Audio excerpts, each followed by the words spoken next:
옛날 같으면은 내가 지금 소속사에서 그래 내가 아이돌 할 때는 내가 소속사에서 그냥 춤추고 노래하고 하면 뭐 회사에서 알아서 해야겠지 막 하면서 이제 다 가져갈 거야. 근데 내가 연기를 하기 시작했어. 연기를 하면서 다들 나를 바라봐. 내 자질 같아. 내 능력 같아. 내 능력만을 가지고 내가 이런 어마어마한 거액의 돈을 벌어들이고 있어. 남주기 아깝잖아. 그래. 남주기는 아까운데 또 국가에다가 또 내야 된대. 미쳐 돌아버리는 거야. 미쳐 돌아버리니까 자다가도 벌떡벌떡 화가 치밀어 올라. 그럼 화가 치밀어 오르니까 이걸 어떻게 하면 내가 이걸 절세를 할까라고 생각해보니 그러면 거기서 누가 한 명씩 끼어들겠어요. 세무사들이랑 회계사들이 끼어들겠지. 세무사랑 회계사가 이렇게 하면 절세가 될 것 같아요. 페이퍼 컴퍼니를 만드세요. 이렇게 어느 정도 조언을 해주지 않았겠어요? 차은우 씨가 걸린 게 아니라요. 차은우 씨가 소속된 판타지오 소속사에 대해서 국세청이 조사를 하다가 뭔가 이상한 거래가 발견되는 거예요. 뒤져본 거죠. 근데 A 회사는 강화도에 있었다는 거. 매니저먼트 회사라면 사무실도 있어야 될 것이고 그 다음에 사무 직원도 있어야 된단 말이에요. 근데 그런 게 하나도 없어. 거긴 뭐만 있냐? 장어만 돌아다니고 있는 거야. 그러면 왜 하필 차은우 씨가 서울에다가 그냥 페이퍼 컴퍼니를 만들면 되는데 왜 하필이면 강화도에 강화도령도 아니고 강화도에다가 페이퍼 컴퍼니를 만든 이유가 도대체 뭐예요? 수도권이나 이제 과밀억제 구역에 이 법인을 만들면 거기에서 부동산업을 했을 때 중과세를 받게 되는데 그게 아니라 과밀억제 구역 밖에서 법인을 세웠고 그 법인이 부동산업을 하면은 중과세를 안 맞으니까 결국은 또 거기서도 세금을 줄이려고. 주식회사에서 유한회사로 전환했을까요? 주식회사랑 유한회사의 구조 차이 때문에 그래. 주식회사는 소유와 경영이 분리돼 있죠. 우리 진짜 맨날 상법할 때 배웠던 거. 소유와 경영이 분리돼 있기 때문에 소유자는 돈만 가지고 있는 사람. 그러니까 주식을 가지고 있는 사람이면 주인이고 그다음에 경영은 전문 경영인이 경영을 하는데 유한책임회사부터 유한회사 한 명에서 합자회사 이로 쭉 밑으로 내려갈수록 얘네들은 돈을 낸 사람이 결국은 경영을 하게 되는 거잖아. 그러니까 남의 돈으로 사업을 하는 게 아니기 때문에 외부 감사 그 다음에 회계 감시에서 좀 자유롭지. 그러니까 유한 책임회사로 바꾼 이유는 한마디로 얘기하자면 우리끼리 해 먹겠다. 외부의 간섭을 최소화하겠다. 이렇게 요약하면 될 것 같아요. 그렇다면은 그 장어집이 워낙 유명했다고 했잖아요, 형. 그 왜 유명해진 거예요?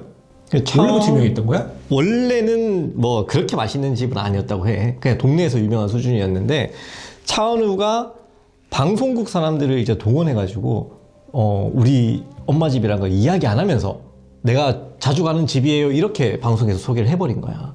그 다음에 자기의 SNS에도 단골집이라고만 소개를 한 거지. 사실 이거는 전형적인 유튜버들의 뒷광고잖아. 그러니까 내가 사실은 이거 광고입니다 하고 가는 거랑 그 다음에 내가 평소에 잘 가는 곳이에요 하면은 강화도 갔을 때 장어집 갑자기 장어 먹고 싶은데 그러면은 차은우가 광고했던 곳, 차은우가 홍보했던 곳 이렇게 갈 거 아니야.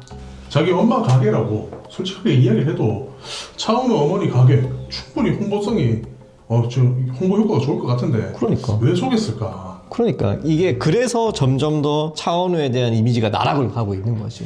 제가 볼 때는 지금 뭔가 자기네들이 봤을 때 엄마 가게다라고 하면 홍보가 난 더 잘 될 것 같거든요. 그러니까. 왜냐면 이찬원 같은 경우에도 대구에서 지금 엄마가 통해공원에 대구의 아주 유명한 관광지 우리의 송해공원 가보셨어요? 안 가보셨지? 난 가봤어. 사람들이 거기 줄 선단 말이야. 왜? 이찬원 씨가 엄마가 운영하시니까. 근데 더 그러면 창호 씨 엄마가 강화도에서 장어집을 한다? 다 가!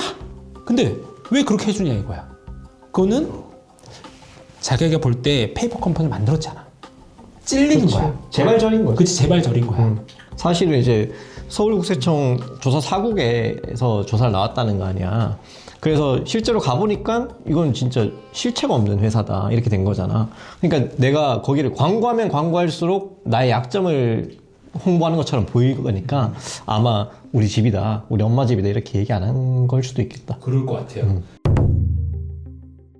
자, 차은우 씨는 지금 군대에 있고 어머니가 주로 이러한 탈세 의혹의 핵심이다 이렇게 이야기를 하면 빠져나갈 수도 있지 않을까요? 장근석 씨가 좋은 예가 될 수 있는데요.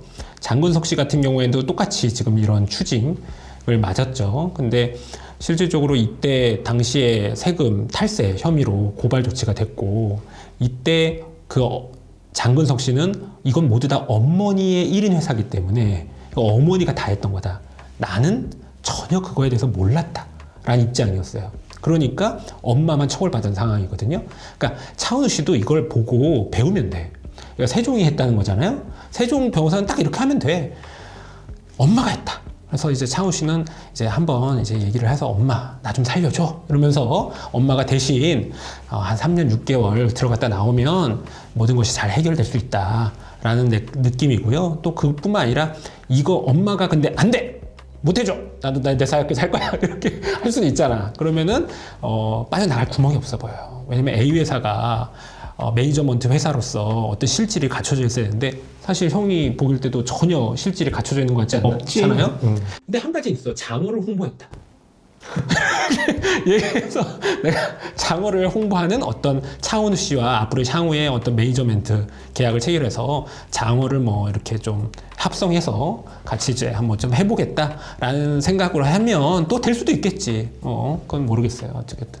이게 바로 이회각설이 장어입니다. 세금이 불끈불끈.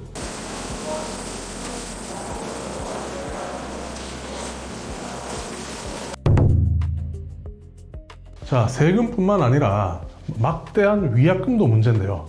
차은우 씨는 얼굴 천재답게 광고 천재로서 수많은 광고를 찍고 있었습니다. 신한은행, 아비브 등을 대표해서 그런 광고 계약에 이제 위약금이 문제가 되고 있는데, 특히 신한은행은 정말 불쌍한 게 김수현 씨를 광고 모델로 기용했다가 곧 철회를 했고, 이제 그 후속타인 차은우 씨를 광고 모델로 기용했다가 또 이렇게 광고를 내리게 됐습니다. 이런 신한은행뿐만 아니라 아비브 등 다른 업체들과의 위약금도 어마어마한 금액이 될 것 같습니다.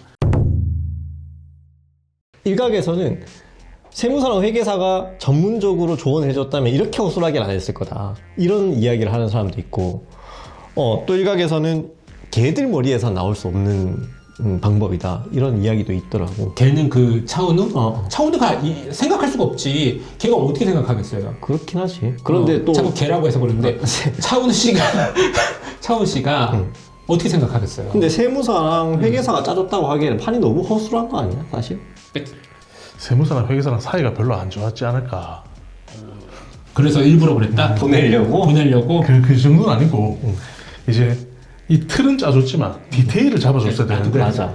틀은 분명히 본인이 짠 게 아니에요. 그러니까 틀은 세무사나 회계사가 이런 식으로 페이퍼 컴퍼니를 만들어서 돈 흐름을 바꾸면 절세를 할 수 있다고 했는데, 회사 자리에다가 장어집을 했다는 이런 디테일, 그 다음에 직원을 몇 명이라도 뽑았으면 이렇게까지 되지는 않았을 거라는 디테일, 이런 디테일을 놓친 게 이번 사건의 핵심이다.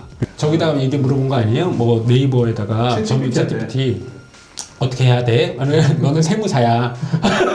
넌 세무사인데 이러이러한 상황에서는 너의 어떤 자문을 구하고 싶어. 이렇게 해서 할 수도 있겠네. 괜찮냐, 이거? 짬 아니 이거는? 응? 누가 짬 아니? 그건 모르지. 그러니까 세무사나 회계사가 안 들어간 건 아니야, 사실. 근데 진짜 무료 일지 아니야, 이거? 그냥 아는 세무사한테. 장어 한 마리 샀어. 장어 한 마리. 장어 한 마리 구웠으면서 이거 어떻게 해야 돼? 이거 세금 탈세 어떻게 해야 됩니까? 장어 구해서 아니 뭐 페이퍼 컴퍼니를 만드는 데도 있고요. 뭐 이렇게 했겠지. 뭐 장은 뭔데? 특이야? 응? 특이야, 특. 특. 그래서 200억이 계산을 해보니까 본세가 140억이 돼야 되고 140억에 40%는 한 56억, 60억 가까이 되는 거잖아.